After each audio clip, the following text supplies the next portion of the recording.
السلام عليكم ورحمة الله وبركاته. دمان أصحابتي جانلكي كوحنا سلامتين. جانلكي كوحنا تفضل هديات كورسوبتا جانلكي شي تفضل سبسكرايب صار maanta video muuqaalkan wuxuu ka hadli doonaa sidee ayaad gmailkaaga ugu xiri kartaa two step verification faa'iido badan ayuu leeyahay. Wuxuu leeyahay gmailkaaga laga soo dhaco oo laga soo jabsanayo wuxuu ku dhahayaa adiga miyaa mase ma ahan. Two step verification faa'iidooyinkiisa lama soo koobi karo in badan. haddii channel aad leedahay xataa channelkaaga wuxuu ku dhahaa adiga laga soo jabsanayo adiga miyaa mase ma ahan. yes or no ama no haddii aad ma ahan oo kaas oo ka baxma haddii ay leedahay sida laga soo galaa. marka hadda sida ugu xiri kartid ayaan nitusiyaa.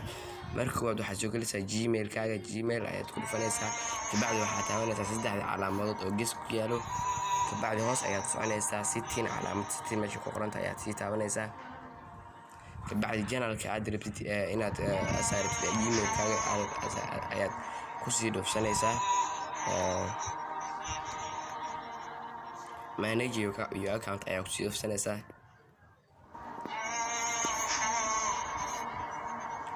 manage your account marka ku dhufsidaan ayuu ku soo baxaya. marka waxaad sii dooranaysaa calaameesha ay ku qoran tahay security markaad ku qorato hadwaad waa ujeedin two step verification wuxuu yahay off iyo ma furno. two step verification ayaa ku dhufanaysaa. marka kala sala ku soo baxaya markaas wuxuu ku leeyahay waa kala markii laga hadayo tuuga markuu ka hadayo kulli waxaas uu ku sheegayaa aad geed sart ay ku sii dhufanaysaa.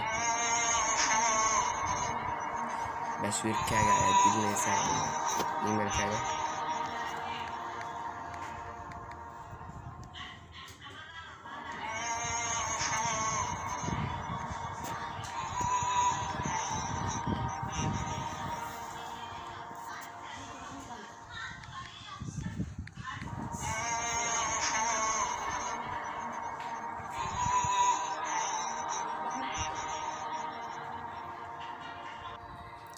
waa kan marka calaamadan sidan ay ku soo qorayaan yes adiga data inshallah.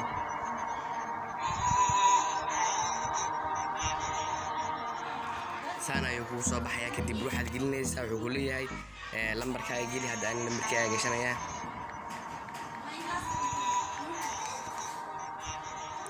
text ay direct phone call inuu soo aan text message ayaan doonayaa inay ku soo diro codka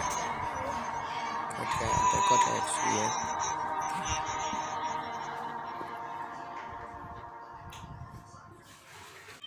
next ayaad leedahay.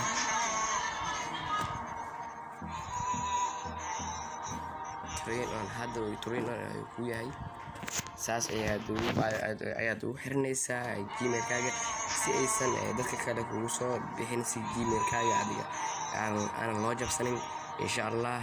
saas ayaad samayn doontaa. fadlan haddii aad channelkayga ku cusub tahay fadlan subscribe saar insha Allah. waxaan ballanka fursaad u hesho muuqaal ku xiisgeliyo insha Allah. wixii fariin ahna ilaa comment-ka lagu reeb. assalaamu calaykum waraxmatullaahi wabarakaatuh. kana hadda two step verification on